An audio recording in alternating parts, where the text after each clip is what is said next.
नमस्कार. स्वागत आहे सर्वांचं आपल्या MPSC एक्झाम मंत्राच्या प्लॅटफॉर्मवर. आणि नेहमीप्रमाणे आज आपल्याकडे एक अत्यंत काय म्हणतील त्याला वेगळ्या क्षेत्रातून MPSC क्षेत्रामध्ये येऊन अधिकारी झालेलं व्यक्तिमत्व आपल्यासोबत आलेले आहेत. सहित लोणारे, ज्यांचं आता नुकतंच RFO या गॅझेटेड क्लास 2 पदावर त्या ठिकाणी त्यांना यश मिळालेलं आहे. तर नमस्कार, स्वागत आहे सहित आपल्या MPSC एक्झाम मंत्रावर. थँक्यू. तर सहित जे आहेत यांनी थोडंसं वेगळ्या फील्डमधून आपल्याकडे आलेत. आपण त्याच्याविषयी जाणून घेऊया, त्यांचा प्रवास काय MPSC स्पर्धा परीक्षेमधला, आणि त्यांचा ओव्हरऑल एक्सपिरियन्स कसा आहे, आणि पुढे येणाऱ्या ॲस्पिरंटसाठी ते काय सांगू इच्छितात या बाबतीमध्ये थोडीशी आपण चर्चात्मक त्या ठिकाणी पुढे जाणार आहोत. तर सहित स्वागत आहे तुमचं आणि खूप खूप अभिनंदन तुमचं. Thank you sir. पहिले तर तुम्हाला यशाबद्दल खूप खूप अभिनंदन. थोडंसं आपण काय करूया, बॅकग्राऊंड पासून जाऊया की तुम्ही प्रॉपर कुठले आहात काय? सर मी प्रॉपर आपला सालेकसा तालुका आणि गोंदिया जिल्ह्याच्या मी प्रॉपर. अच्छा, गोंदियामधून तसे फार कमी लोक गडचिरोली, गोंदिया, चंद्रपूर, तसंच स्पर्धा परीक्षेमध्ये म्हणा किंवा इतर मेन स्ट्रीम मध्ये फार कमी लोक असतात. तर त्या अर्थानं तुमचं हे यश खूप मोठं आहे. ज्या भागातून तुम्ही येत आहे तिथून इथपर्यंत येणं आणि महाराष्ट्रातल्या जसं पश्चिम महाराष्ट्र, मुंबई, पुणे, नाशिक इथल्या विद्यार्थ्यांसोबत कॉम्पिट करून हे यश मिळवणं हे खरंच खूप मोठी गोष्ट आहे त्या मानणं. तर तुमच्या घरी कोण कोण असतं? सर माझ्या घरी वडील आहे, माझी आई आहे आणि मोठे भाऊ आहेत आणि माझी लहान बहीण आहे. बरं. आणि मी. आणि तुमचा व्यवसाय काय, वडील काय करतात? सर वडील सर माझे गावामध्ये लहान ठेकेदारी वगैरे राहते, ते ठेकेदारी वगैरे करतात. तिथे मिस्त्री वगैरेचे काम वगैरे ते वडील वगैरे करतात. अच्छा. हा, गावामध्ये जे रोड कन्स्ट्रक्शन वगैरे आहेत ते गव्हर्नमेंट लोक रोड कन्स्ट्रक्शन, पण असा खूप मोठ्या लेवलवर नाही, खूप असं लहान लेवल, मिस्त्री लेवलला वडील काम करतात. हो, एवढं असं काम करतो. तर पण सर मी पण त्यानंतर मग जसं माझ्या ग्रॅज्युएशन झालं त्यानंतर घराची आर्थिक परिस्थिती वगैरे बघून वगैरे सर मी पण वडिलाला आपलं जॉईन केलं आहे. सर मी 2019 पर्यंत मी वडिलासोबत आपल्या त्याच फील्डमध्ये मी पूर्ण चांगलं काम केलं सर वडिलासोबत. अच्छा, म्हणजे तुम्ही बांधकाम जे क्षेत्र आहे त्यामध्ये मिस्त्रीचं स्वतः काम केलेलं आहे? हां सर, मिस्त्रीच्या ठेकेदारी, मिस्त्रीच्या सर काम असं. त्याच्यामध्ये तुम्ही ठेकेदारी वगैरे पण थोडंसं सामोर जाऊन मी पहिले ते मिस्त्रीचं काम केलं, त्यानंतर मग ठेकेदारी वगैरे लीड केले, मग पूर्ण लेबर वगैरेला. मग त्यानंतर मी थोडं ते प्रोग्रेस केले. मग स्वतः मग रोजगार हमीच्या कामामध्ये मटेरियल सप्लाय करायचं काम केलं मी. त्यानंतर रोडचे कन्स्ट्रक्शन वगैरे, नाली कन्स्ट्रक्शन, हे सर्व मी प्रॉपर सर काम केलं त्याच्यामध्ये लागून सरी 2019 पर्यंत. त्यानंतर माझ्या घराची परिस्थिती एकदम स्टेबल झाली. आणि त्या स्टेबलच्या नंतर मग माझे ते दादा होते, मोठे दादा होते, तर मी त्यांना म्हटलं का आधी तुम्ही गव्हर्नमेंट एक्झामची प्रिपरेशन करा, त्यानंतर मग ते लोको पायलट म्हणून निवड झाली त्यांची. ओके, लोको पायलट रेल्वेमध्ये 19 नंतर. आणि मी त्यानंतर मग दादा म्हटलं आता ठीक आहे आता आपलं. आणि त्यानंतर मग लॉकडाऊन पण लागला होता 2 वर्ष. ते लॉकडाऊनची सुरुवातच होती ते, तर मग ते काम वगैरे पण बंद झाले होते. तर मी असा विचार केले का आपल्याला ह्या क्षेत्रामध्ये आता अभ्यास वगैरे काही करायचा आहे आणि क्षेत्राला आपल्याला जॉईन करायचं आहे. तुमचं 10वी 12वी कुठे झालं? 10वी 12वी सर आमगाव, आणि मी जिथं राहतो तिथून 16 किलोमीटर आमगाव एक तालुका आहे, तिथं माझे 10वी 12वी झाले सर. अच्छा. ग्रॅज्युएशन कशात केलं तुम्ही? ग्रॅज्युएशन इंजिनिअरिंगमध्ये केलं, इलेक्ट्रॉनिक्स अँड टेलिकम्युनिकेशन. अच्छा, ENTC मध्ये. बरं. आणि कधी पास आउट आहेत तुम्ही? 2013ला सर. ओके. 2013 ते 2019 तुम्ही वडिलांसोबत काम केलं, मिस्त्री असेल, ठेकेदारी असेल, असे छोटे मोठे काम केले. आणि 19 नंतर तुम्ही निर्णय घेतला की मला स्पर्धा परीक्षेमध्ये, म्हणजे ते मोठ्या बंधूंनी सांगितल्यामुळं. हो सर. तुम्हाला स्वतःला असं काही होतं की मला अधिकारी व्हायचं वगैरे असं कधी? सर आधी तर मी जसं आपलं कॉलेजमध्ये होतं, फायनल इयरला होतो, त्यावेळेला एक जे आमचे कॉलेज पासआउट झाले होते UPSC मध्ये, त्यांच्या मला आठवण तर नाही ना आता, त्यांची आठवण नाही. पण सर त्यावेळे ते पासआउट झाले, तर त्यावेळे एक होती का आपण पण या क्षेत्रामध्ये गेलं पाहिजे म्हणून त्यावेळे सत्कार वगैरे बघून वगैरे सर. आता त्यावेळेला तर मला तेवढा अनुभव नव्हता, पण काय याचा अभ्यास वगैरे काय म्हणून, पण ते का सत्कार वगैरे किती मोठी गोष्ट आहे म्हणून. बरोबर. तर असा करायचा होता एक निर्णय, पण असा काही हे नव्हता ठाम नाही का हेच करायचं म्हणून. अच्छा. असं हे नाही. पण त्यानंतर मी ठेकेदारी जॉईन केलं, तर तिथं मी प्रशासनच्या कॉन्टॅक्टमध्ये आले सर. ओके. तहसीलदार, BDO, त्यानंतर मग स्वतः ते इरिगेशन डिपार्टमेंटचे JE वगैरे यांच्या कॉन्टॅक्टमध्ये येऊन सरी मग असा वाटला का आपण पण या क्षेत्रामध्ये गेलं पाहिजे. ओके. हे जे लोक प्रशासनाचे काम करून झाले, तर ते खूप मला त्याच्या अट्रॅक्शन झालं त्या काम, आणि मला असं वाटलं का ह्या क्षेत्रामध्ये आपल्याला येऊन सरी ह्याच अभ्यास करायला पाहिजे. मी ते त्यांच्यासोबत गायडन्स पण घेतलं सरांसोबत. त्यांना मला सांगितलं का ठीक तू इथं राहून अभ्यास नाही होऊ शकत, तुझ्या हा चाले कसं नागपूरपर्यंत तुला जावायचं तर तुला पुण्याला जाऊन सरी तिथं चांगले गायडन्स वगैरे सरांसोबत गायडन्स वगैरे घेऊन सरी तू तिथं आपला प्रिपरेशन करू शकता, असं त्यांना मला सांगितलं. बरं, स्पर्धा परीक्षेची तयारी केली तेव्हा तुम्ही राज्यसेवा टार्गेट केली का कंबाईन वगैरे पण देत होता? सर मी आधी तर असा होता, मी जेव्हा क्षेत्रामध्ये आलो तेव्हा तर असा होता का एक कोणती पण आपल्याला जॉब भेटो. ओके, कोणती पोस्ट भेटली पाहिजे. ओके, पहिला मी ग्रुप सी पासून चालू केलं होतं, कारण की मला तेव्हा माझे जे आणि माझे एक धम्मदीप म्हणून मित्र आहेत ते ह्या क्षेत्रामध्ये आधीपासून होते, 17-18 पासून होते, ते पण 1-2 वर्ष आधीपासून आले. तर ते कसं ते आता मी आमच्या कॉलेजमध्ये तर मी थोडासा त्यांच्यापेक्षा कमी आणि असं काही म्हणत होते, थोडेसे एकदम नॉलेजेबल हुशार होते. Okay okay. तर ते सर इथं एमपीएससीची राज्यसेवा देत होते. तर मला असं वाटलं का यांच्यासोबत एवढी मोठी एक्झाम नाही निघत तर आपण कसं काढू शकतो. बरोबर, नाही साहजिक वाटतं. माझा वैयक्तिक विषय सांगतो. मी जेव्हा स्पर्धा परीक्षेची तयारी करायचा निर्णय घेतला डॉक्टर अमर लाखे माझा रूममेट होता सीईटीचा. अमर पण खूप हुशार मेरिट स्टुडंट होता आणि अमर युपीएससी तयारी करत होता. अमरचं पण युपीएससी पहिल्या अटेम्प्ट मध्ये काही क्लिअर झालं नव्हतं. तेव्हाच मी म्हटलं यार जर अमर एवढा हुशार असून त्याचं होत नाही तर मग मी येताना असा निर्णय घेतला होता, काही नाही झालं तर कमीत कमी एसटीआय तरी होईल. मी पण असाच विचार केला होता आणि साहजिक आपण कम्पेअर करतो की बाबा माझा रूममेट आहे तो कसा आहे काय आपल्याला माहिती असतं, तर साहजिक तुम्हाला तसं वाटलं. पण त्याच्यानंतर तुम्ही कसं म्हणजे आता सुरुवात केली की बाबा करायचंय, मग कंबाईन मग राज्यसेवा मग आता डायरेक्ट आरएफओ पर्यंत काय प्रवास होता तुमचा? सर असं आता सुरुवात मी जसा केलं होतं त्यावेळा तर मला असं होता की थोडा मराठीमध्ये प्रॉब्लेम होती वाचावाची आणि एवढा मोठा गॅप होता मला एज्युकेशनच्या आणि तेवढी इंग्लिश पण तेवढी खास नव्हती. पण मला चला आता आपण जे मराठीचे आहे सर जे धम्मदीप फुल्लुके म्हणून माझे मित्र आहेत त्यांना मला सांगितलं का तू मराठीपासून चालू कर चांगलं ना. तर मी थोडा अभ्यास वगैरे चालू केलं. मला पॉलिटिक्स माहित आणि पॉलिटी नाही माहित होता, इकॉनॉमिक्स का होता हे काही असा काही सर याच्या काही बॅकग्राऊंड मला काही नाही माहित. बरोबर, हिस्ट्री जॉग्राफी काही बॅकग्राऊंड माहित नाही. पण मी सरांना मला मार्गदर्शन केलं आपल्या धम्मदीप फुल्लुके सरांना चांगल्यानं. तर मी त्यानंतर मग धीरे धीरे जसं एक सब्जेक्ट वगैरे चालू केलं वाचा वगैरेच्या. मग मला समजलं का आणि थोडा बहुत काय आहे आणि आधी तर मला पीवायक्यू पण माहित नव्हता का पीवायक्यू कसं जेवायचं आहे म्हणून. मी सरळ फक्त बुक वाचायच्या आधी, हे माझी चुकी होती आधी, पण मी सरळ फक्त बुकानं चालू केलं होतं सर्व, का फक्त बुक वाचायच्या, पीवायक्यू वर काही बघायच्या नाही. त्यामुळे माझे 1-2 वर्ष लॉस पण झाला त्यामुळे. आणि मग मला असं वाटलं का आता आपलं जसं आता हे ग्रुप सी दे, तर मी पहिला फोकस होता माझ्या ग्रुप सी, पण 20ला ग्रुप सी आले नव्हते त्यावेळा. मग 21ला सर माझी साहजिक माझी एसटीएफ हे निघाली आहे, मेन्स निघाली होती, प्री एसटीआय पण क्वालिफाय झालते आणि पीएसआय पण क्वालिफाय झालते. पण त्यावेळेला माझ्याकडे ऑप्शन असा होता की मी आता दोन्हीचा अभ्यास कसा करू सिमिलर, कारण की मला कमी टाइम होता 4 महिने. तर मला मराठी इंग्लिश पण करायचा होता आणि मराठी इंग्लिश पण माझा सर्व नवा सब्जेक्ट होता. आणि मग एसटीआय म्हणत तर त्याचा पण एक नवा सिलेबस होता. त्यावेळेला 50 मार्क्सचे इकॉनॉमिक्सचे क्वेश्चन होते आणि तिकडे 50 मार्क्सचे आपले पीएसआयचे कायदे पण होते. तर मला असं वाटलं का आपण एकच एक्झाम फोकस करायचा. एसटीआय केलं सर मी त्यावेळेला फोकस निर्णय घेऊन सरी. तर सर मला पण मी जेव्हा मेन्स दिले तर त्यावेळेला मला मराठी इंग्लिशमध्ये सरळ 45 to 46 मार्क भेटले. पण सेकंड पेपरमध्ये सरळ 70 मार्क भेटले, माझा जीएस चांगला असल्यामुळे. आणि ते मग मी तिथं 5 मार्कानं माझ्या तिथं फायनल सिलेक्शन थांबला होता. त्यानंतर मग सर मी क्लर्क दिले. क्लर्क 2 वेळा मला 70 मार्कची लीड होती. मी 21, 20 आणि 22 तिन्ही क्लर्कमध्ये होतो. तिन्ही मुलं चांगली लीड होती. ती पण माझी टायपिंग जमलं नाही, त्यामुळे तिथं जाऊन सरी मी अनक्वालिफाय झालो क्वालिफाय, आणि त्यामुळे माझ्या फायनल सिलेक्शन तिथं पण थांबलं सर. आणि मग त्यानंतर माझ्या 22ला जसं आधी तर सर सीसॅट मुळे मी राज्यसेवाच्या काही बघत नव्हतो. नंतर मग असं वाटलं का आता नाही सीसॅट आता गेलाय, आता आपला जीएस चांगला आहे, आपण जीएस वर कमांड करू आपल्याला आहे. तर मी मग जसा फर्स्टच अटॅम्प्ट होता 22च्या जीएसच्या, तिथं मी क्वालिफाय केलं. पहिलाच माझी प्री क्वालिफाय झाली राज्यसेवा, सेकंड आणि 24 थर्ड कंटिन्यू सर तिन्ही माझी राज्यसेवा क्वालिफाय. पर असं आहे का 21 आणि 22 जे 22 आणि 23 मध्ये मला तेवढा स्कोर नव्हता. बरोबर, त्यामुळे मी तिथं फायनल नाही गेले. पण 24च्या याच्यामध्ये मला चांगले बऱ्यापैकी मार्क होते.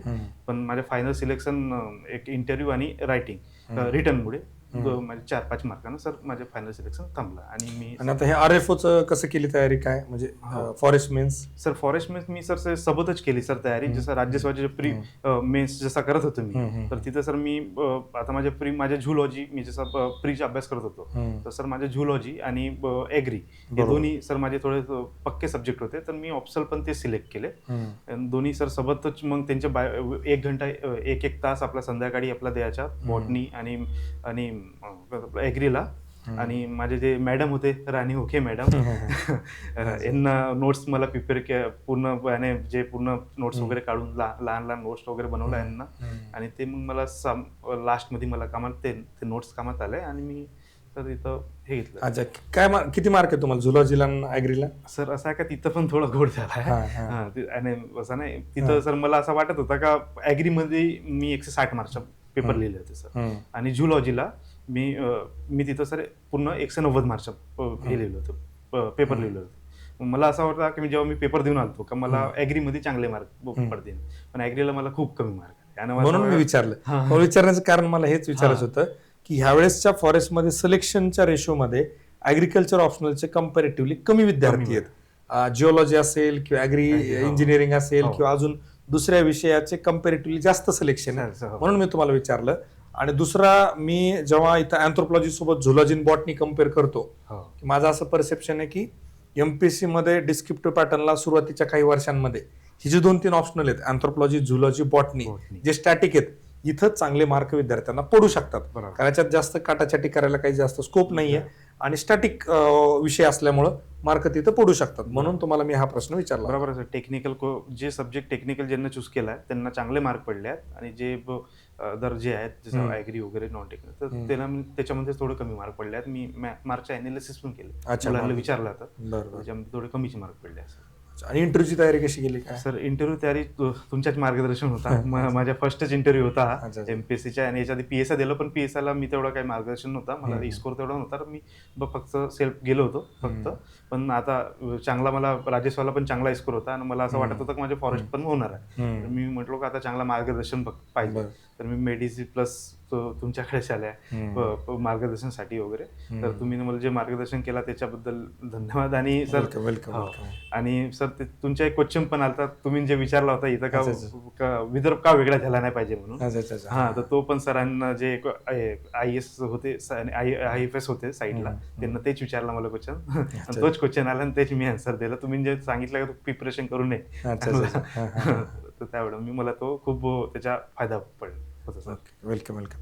दुसरा माझा प्रश्न असा की बऱ्याच वेळेला काय होतं की विदर्भ, त्यातल्या पूर्व विदर्भ थोडंसं नाही म्हटलं तरी मेन स्ट्रीमच्या बाजूला राहतो, एकतर कनेक्टिव्हिटीमुळे पण, आणि दुसरं थोडं कल्चर म्हणा किंवा बाकी ह्याच्यामुळे थोडं कॉन्फिडन्स कमी वाटतो जरा. तर एक पूर्व विदर्भातल्या विद्यार्थ्याला पुण्यामध्ये येऊन तयारी करताना काय अडचणी किंवा कुठल्या गोष्टी तुम्हाला फेस कराव्या लागल्या इन जनरल प्रिपरेशन मध्ये? जनरल प्रिपरेशन असं आहे का सर, आता जसं आमच्या एरिया आहे तिथं असं आहे का आम्ही सर फक्त नाही का नागपूरपर्यंत, असं वाटतं का आम्ही नागपूरपर्यंत आमची दुनिया आहे. तिथं आम्ही त्याच्या बाहेर आम्ही असं वाटते का कुठे गेला लवकर घरी जा. विदर्भातला अजून एक विषय, मला कोणतरी म्हटलं त्या दिवशी की विदर्भातले विद्यार्थी एकदा दिवाळीला वगैरे घरी गेले लवकर वापस येत नाही. ते खूप कॉमन आहे, म्हणजे सगळ्यांचं ऑब्झर्वेशन आहे. तेच आहे का आम्हाला फक्त नागपूर असं आहे का नागपूरपर्यंत आम्हाला जेव्हा त्याच्यावरता आम्ही नाही जाऊ शकतो कुठे पण. मला पण तेच सुरुवात मध्ये तेच होता का आपण एवढा पुणेला कसा जाऊ. पण आमची मॅडम आहेत जे इथं पुणेला आले, त्यांच्या घरावर डिसिजन केला का आपण घरी जावायचं आणि इथं पुणेला यायचं आणि इथून अभ्यास करायचा आहे. म्हणलं ठीक आहे, आपण पण इथं जाऊ, अभ्यास वगैरे करू. मग सुरुवातमध्ये थोडंसं एक दोन महिन्यात असं वाटलं घरीच जावं वापस, आता इथं नाही जमणार आपल्याला, थोडंसं जेवण वगैरेचा प्रॉब्लेम वगैरे होता. तर मग धीरे मग सर हे केलं, मी इथं हँडल केलं. थोडंसं पूर्व विदर्भामध्ये ना मला वाटतं हिंदीचा इन्फ्लुएन्स खूप जास्त आहे तुमच्याकडे, हिंदी बोलतात बऱ्यापैकी लोक, त्यामुळे तुमचा ऍक्सेंट पण थोडासा जो येतो थोडा हिंदीचा इन्फ्लुएन्स त्या ठिकाणी वाटतं. याच्यामध्ये इंटरव्ह्यूला तुम्हाला असं वाटलं कुठेतरी थोडा एक विदर्भाचा ऍक्सेंट तिथं दिसतो? हा सर, आता झालाच्या आधी जसा मी PSIचे जे इंटरव्ह्यू होते त्यावेळेला मी जसा गेलो तर सरच होते आपले पांढरपट्टे सर होते, रिस्पेक्टेड पांढरे सर. तर त्यांना मला विचारला का, मी त्यांना टोकन नंबर विचारला, हिंदीमध्ये सांगितलं सर टोकन नंबर, सवय ऑलरेडी आतून आला त्यात या बस हिंदी म्हणून हिंदी सर, मी ज्या ठिकाणी राहतो सर म्हणलो त्या ठिकाणून 10 किलोमीटर छत्तीसगड, 10 किलोमीटर मध्य प्रदेश आहे. तर सर मग साहजिकच आहे ते माझी लँग्वेज पण नाही आहे. तर साहेब ते पण सर हसले त्यावेळेला. ठीक आहे, ओके ओके म्हणतात आणि बसा म्हणतात त्यावेळेला. मग त्यांना आपल्या क्षेत्राबद्दल चांगला विचारलं. मी हिंदीमध्येच दिलं पूर्ण चांगला इंटरव्ह्यू हिंदीमध्ये. विदर्भातलं कोणी जर बघत असेल ना, तुम्हाला जर ऍक्सेंट लँग्वेजचा प्रॉब्लेम असेल तर घाबरण्याची गरज नाही. सईदचा स्वतःचा एक्सपिरियन्स आहे की हिंदीत बोललं तरी चालतं, त्यामुळे बी कम्फर्टेबल. आणि इंटरव्ह्यूमध्ये तुमचा कंटेंट मॅटर करतो, बाकी overall just medium of communication, तुम्ही कुठल्या लँग्वेजमध्ये बोलताय. स्पर्धा परीक्षेच्या प्रवासामध्ये तुम्हाला सुरुवातीच्या काळात जे फेल्युअर आलं त्यातून तुम्हाला काय गोष्टी शिकायचं? जसं PYQचा तुम्ही विषय मांडला की मला PYQ माहित नव्हतं, पुस्तकं मी वाचत होतो, तर कुठले टेकअवेज आहेत की बाबा ह्या गोष्टी मला नंतर जाणवलं, अरे मी ह्या सुरुवातीला करायला पाहिजे होतं, मला फायदा झाला असता? हां सर, बरोबर गोष्ट सांगली तुम्ही. हे सर सर्वांना माहीत पाहिजे की आपल्याला जसं आपण इंटर केलं आहे आपला फील्डमध्ये, तर आपण त्याचा अभ्यास कसा करायचा. हे माझी चुकी झाली. मी जेव्हा सुरुवातीला गेलो माझे 2 या 3 वर्ष तसेच गेले. तसे मी आधी जसा जे एक्झामची डिमांड आहे ते मी बघितलं नाही सर. मला बस सांगितलं का मला, आणि मी पण थोडासा मिसगाईड होतो. मला असं सांगितलं का हे बुक वाचायचं, तर मी मार्केटमधून ते बुक आणायच्या फक्त तेच वाचायचं. काय PYQ कोणते क्वेश्चन विचारतात, का विचारतात ते मला काही नाही माहिती त्यावेळेत. तर मी ते पूर्ण बुक बस दिवसभर वाचायच्या. आणि मला मग 2-3 अटेम्प्ट नंतर सांगतो आपली चुकी कोठी होऊन जाईल. मग थोडा गायडन्स वगैरे घेतले सर वगैरे सोबत पूर्ण, आपल्याला कसं करायचं, कुठे आपला चूक होते. तर त्यानंतर सर त्यांनी मला सांगितलं की आपला इथे तर चूक होते. त्यानंतर सर मग PYQ चांगला एनालिसिस वगैरे चालू वगैरे केले दूर. मग त्यानंतर मग समजलं की आपण आपला चांगला पहिले अभ्यास झाला होता बुकच्या, त्यामुळे मग PYQ एनालाइज वगैरे करण्यामध्ये काही तेवढा सोपं नाही. पण हेच आहे का मी जे नवीन आहे त्यांना सांगतो का आता जे PYQ आहे, आधी तुम्ही जसा कोणता एक्झाम हे करून द्यायला फोकस करता, एक्झाम डिमांड काय, तुम्ही PYQ पूर्ण बघा, त्याचा चांगल्याने एनालिसिस करा, तेच वारंवार त्याच्या लिहून घ्या पेपरवर चांगल्यानं, आणि फक्त तेच चांगल्याने एनालिसिस करून सरी. आणि आयोग पण तेच डिमांड आहे, आयोग तेच घालणार आहे समोर. ते क्वेश्चन समोर ते काही चेंज नाही करत, दुसरे काही घालत नाही, फक्त तेच घालतात, फक्त त्याच्या मागं पुढेच पाहिजे. दुसरा एक माझा असा प्रश्न तुम्हाला आहे की बऱ्याच वेळेला काय होतं, काही टॉपर सांगतात क्लास लावायची गरज नाही, काही मेंटरची गरज नसते, तुम्ही स्वतः करू शकतात. तुमचं वैयक्तिक मत काय याच्यावर? म्हणजे काही का असे ना की क्लास लावला पाहिजे का, किंवा मेंटरशिप कोणाची, मेंटर कोणी पाहिजे का? नाही सर, हे तर चुकीचं आहे का. बहुत सारे पण सांगतात मुलं का क्लास लावायची काय गरज नाही. म्हणजे काही मुलावर डिपेंड असते. काही मुलाच्या IQ लेवल जास्त असते, ते कॅप्चर जास्त करून टाकतात, तर ते फक्त 1% राहतात सर. पण 99% माझ्यासारखेच राहतात, जे त्यांना मार्गदर्शनाची खरंच गरज असते. कारण की मला आधी तुमच्यासारखं कोणी मार्गदर्शन भेटले राहते, PYQ सारखे जसे अप्रोच तुम्ही सांगता. मी आता मी 2 वर्षापासून तुमचे व्हिडिओ बघत आहे सर, त्याच्यामध्ये तुम्ही अप्रोच जे सांगून झाल्या का PYQ कसा जावायचा, का जावायचा, हे आधी मला माहित चालतं. मी 22ला एक्झाम काढून टाकले राहते सर. माझा हा खूप एक्सपिरियन्स आहे. खूप विद्यार्थी म्हणतात सर तुम्ही खूप उशिरा भेटले किंवा हे अप्रोच खूप उशिरा कळला. ठीक आहे, असो, आता वेळ आली. नवीन ऍस्पिरंट जे आहेत आणि मला असं वाटतं एक चांगला मेंटर असला पाहिजे. तुम्ही क्लास करा नका करू, तुमचा वैयक्तिक प्रश्न आहे, पण एक वेळोवेळी गाईड करणारा, दर आठवड्याला ऍटलिस्ट तुम्हाला ब्रीफिंग झालं पाहिजे, जे केलं ते योग्य आहे का, पुढच्या आठवड्यात काय टार्गेट असलं पाहिजे, अजेंडा ऑफ द वीक. आणि त्या पद्धतीनं जर गेलं तर 3 वर्षानंतर रिझल्ट यायला सुरुवात होते. 2 वर्ष साधारणतः खूप चांगला तयारी केली, परीक्षा दिल्या की 3ऱ्या वर्षी रिझल्ट यायला लागतो. बरोबर आहे? बरोबर सर. तर मला असं वाटतं आपण खूप बऱ्यापैकी गोष्टींची चर्चा केली. अजून काही गोष्टी असं तुम्हाला वाटतात की विद्यार्थ्यांना सांगाव्या, तुम्ही शेअर कराव्या? सर, मी 2-3 गोष्टी सांगतो फक्त. का मेहनत सर्वजण करतात सर, आणि मेहनत सर्वजण करतात, पण असं आहे का मेहनत हार्डवर्किंग सोबत स्मार्ट वर्क पण राहणं गरजेचं आहे. फक्त आपण PYQ वाचना असं आपण करू नाही शकत. ते फक्त PYQ काही याने मागच्या एक्झाम पुरताच राहतात ते. पण तिथून आपण ते PYQ आपण काय स्मार्ट तरीके आपण तिथून का आपण समोर चेंज करू शकतो, आणि ते समोर मध्ये एक्झाम मध्ये कोणते क्वेश्चन पडू शकतात ते आपल्याला करणं खूप गरजेचं आहे. म्हणून ते 2 आहे का, हे आपण हार्डवर्किंग केला आणि स्मार्टनेस राहिला तर स्वतः लक आपल्या मागे येते आणि आपला सिलेक्शन फायनल मध्ये होते. आणि सर दुसरा असा आहे का सपोर्ट पण पाहिजे चांगला. अच्छा. जसं माझे मित्र आहेत सर दोन, हा. एक सौरभ पांडे आणि अच्छा. एक आहे आपलं नितेश सोरकडे. ओके. एक BSF मध्ये आहेत आणि एक CA आहे. अरे वा वा. तर सर हे दोन्ही सर ज्यांना मला जे सपोर्ट केला आहे लाईफ टाईमच्या, आणि ते जवळपास मला 15 वर्षापासून सपोर्ट अरे करतात. वा, क्या बात आहे. ते आणि माझ्या अकाउंटमध्ये जसं मला इथं पैसे, घरची परिस्थिती तेवढी चांगली नाही, बरोबर. पण जसे ते पैसे वगैरे देतात त्याने केव्हा बिना फोन केला अकाउंट मध्ये माझ्या पैसे येऊन जातात. सगळ्यांना माझं असं येणार की मलाही असे मित्र भेटावेत की तुमच्या आयुष्यामध्ये तुम्हाला सपोर्ट करणारा कुणीतरी, तू लढ, मी तुझ्या पाठीशी आहे असं म्हणणारं असलं तर आपल्याला अजून एनर्जी वाढते, आपली अजून ताकद वाढते आणि आपण अजून थोडं रिस्पॉन्सिबिलिटी त्या ठिकाणी करतो. खूप सुदैवी, सुखी आणि चांगलं व्यक्तिमत्व तुम्ही आहात की तुम्हाला एवढे चांगले मित्र त्या ठिकाणी मिळालेत. आणि PYQचा विषय तुम्ही काढला. आता विषय काय झाला होता की PYQ खूप महत्व वाढल्यामुळे बऱ्याच विद्यार्थ्यांनी काय केलं, फक्त PYQचे बुक्सच केले की मी याच्यातूनच माझा सिलेबस कव्हर करतो. अत्यंत चुकीची गोष्ट आहे. तुमच्या केसमध्ये आधी तुमचे बुक्स आधी झाले होते, म्हणजे तुमचा बेस फाउंडेशन तयार झालं होतं, त्यानंतर PYQ चांगला फायदा त्या ठिकाणी झाला. त्यामुळं PYQ महत्वाचे आहेतच, पण तुम्ही बेसिक सोर्सेस, बेसिक कन्सेप्ट, फाउंडेशनला तुम्ही एक्सेप्शन करू शकत नाही किंवा स्किप करू शकत नाही. बेसिक अभ्यास झालाच पाहिजे. तुम्ही स्वतः करा, क्लास लावून करा, काही करा, त्यानंतर PYQचं महत्व त्या ठिकाणी येतं. मला असं वाटतं बऱ्यापैकी गोष्टी आपल्या आता चर्चा करून झालेल्या आहेत. तुम्ही इथे आलात, वेळ दिलात, त्याबद्दल तुमचे खूप खूप आभार. आणि तुम्हाला काय वाटतं, विद्यार्थी जे बघत आहेत त्यांना काय वाटतं की अशा पद्धतीने आपण पॉडकास्ट, इंटरव्ह्यू काय म्हणायचं तुम्हाला केले पाहिजे का, विद्यार्थ्यांना काय प्रश्न विचारले पाहिजे, तुम्ही निश्चितपणे कमेंट करून सांगा. तुम्हाला काय वाटतं PYQचं किती महत्व आहे, आणि विदर्भातले पर्टिक्युलरली जर कोणी व्हिडिओ बघत असाल तर तुम्ही निश्चितपणे त्या ठिकाणी कमेंट करून सांगा की मी जे म्हटलं होतं ते खरं आहे का, की एखादा विद्यार्थी विदर्भातून घरी गेला की लवकर वापस येत नाही. म्हणजे आपण जी चर्चा केली त्याला त्या ठिकाणी काय क्लॅरिटी येऊन जाईल. Right. So thank you so much सहित, धन्यवाद. आणि सर्वांना परत तुम्हाला तेच म्हणेल की चला चालत राहूया, एक एक पाऊल यशाच्या दिशेने टाकत राहूया. Let's make MPSC preparation simple with MPSC made simple.